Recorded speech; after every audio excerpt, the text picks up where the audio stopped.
ನಮಸ್ತೆ ಎಲ್ರಿಗೂ. ಇವತ್ತು ಶಾವಿಗೆ ಪಾಯಸ ಹೇಗೆ ಮಾಡೋದು ಅಂತ ತೋರಿಸ್ತಾ ಇದ್ದೀನಿ. ನಮ್ಮನೇಲಿ ಹೇಗೆ ಮಾಡ್ತೀನಿ ಅಂತ ತೋರಿಸ್ತಾ ಇದ್ದೀನಿ. ಒಂದು ಕಡಾಯಿಗೆ 3 ಸ್ಪೂನ್ ತುಪ್ಪ ಹಾಕ್ಕೊಂಡು ಒಂದು 15 ಗೋಡಂಬಿ ಹಾಕಿ ಫಸ್ಟ್ ಫ್ರೈ ಮಾಡ್ಕೊತಾ ಇದ್ದೀನಿ. ಇದೊಂದು 5 ನಿಮಿಷ ಫ್ರೈ ಆದಮೇಲೆ 15 ದ್ರಾಕ್ಷಿ ಹಾಕ್ಕೊಂಡು ಅದನ್ನು ಕೆಂಪಗಾಗೋ ತನಕ ಫ್ರೈ ಮಾಡಿ ತೆಗೆದಿಟ್ಕೊತೀನಿ. ಇದೇ ತುಪ್ಪಕ್ಕೆ ನಾನು 1 ಬಟ್ಲು ಶಾವಿಗೆ ಹಾಕೋತಾ ಇದ್ದೀನಿ. ಹಾಕ್ಕೊಂಡು ಇದನ್ನು ಒಂದು 2 ನಿಮಿಷ ಫ್ರೈ ಮಾಡ್ಕೊತೀನಿ.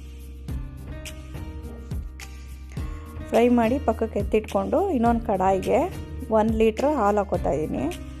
ಹಾಲು ಹಾಕ್ಕೊಂಡು ಅದೊಂದು 5 ನಿಮಿಷ ಕಾದ್ಮೇಲೆ ಇದಕ್ಕೆ 150 ಗ್ರಾಮ್ ನಾನು ಸ್ವೀಟ್ ಕೋವಾ ಹಾಕೋತಾ ಇದ್ದೀನಿ. ಸ್ವೀಟ್ ಕೋವಾ ಹಾಕೋದ್ರಿಂದ ಸಕ್ಕರೆ ಹಾಕೋ ಅವಶ್ಯಕತೆ ಇಲ್ಲ, ಇದರಲ್ಲೇ ಸ್ವೀಟ್ನೆಸ್ ಇರುತ್ತೆ ಅಂತ ಹಾಕ್ಕೊಂಡು ಇದನ್ನು ಒಂದು ಸತಿ ಚೆನ್ನಾಗಿ ಮಿಕ್ಸ್ ಮಾಡಿ ಇದು ಒಂದು 5 ನಿಮಿಷ ಕರಗಬೇಕು. ಇದು ಕರಗಿದ ಮೇಲೆ ನಾನು 150 ಗ್ರಾಮ್ MTR ಬಾದಾಮ್ ಪುಡಿ ಹಾಕೋತಾ ಇದ್ದೀನಿ. ಹಾಕ್ಕೊಂಡು ಚೆನ್ನಾಗಿ ಮಿಕ್ಸ್ ಮಾಡ್ಕೊತೀನಿ. ಇದು ಮಿಕ್ಸ್ ಮಾಡಿ ಚೆನ್ನಾಗಿ ಅದು ಕುದಿಯೋದಕ್ಕೆ ಸ್ಟಾರ್ಟ್ ಆದಮೇಲೆ ನಾನು ಹುರಿದಿಟ್ಟಿರೋಂಥ ಶಾವಿಗೆ ಹಾಕೋತಾ ಇದ್ದೀನಿ.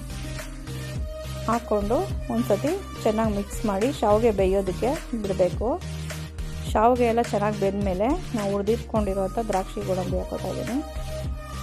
ಹಾಕ್ಕೊಂಡು ಚೆನ್ನಾಗಿ ಮಿಕ್ಸ್ ಮಾಡಿ ಒಂದು 5 ನಿಮಿಷ ಕುದಿಸ್ಬಿಟ್ಟು ಪ್ಲೇಟ್ ಮುಚ್ಚಿ ಆಫ್ ಮಾಡಿದ್ರೆ ಶಾವಿಗೆ ಪಾಯಸ ರೆಡಿ. ಮನೇಲೂ ಮಾಡಿ ಹೇಗೆ ಬಂತು ಅಂತ ಕಮೆಂಟ್ ಮಾಡಿ. ಇಷ್ಟ ಆದರೆ ಒಂದು ಲೈಕ್ ಮಾಡಿ. Thank you.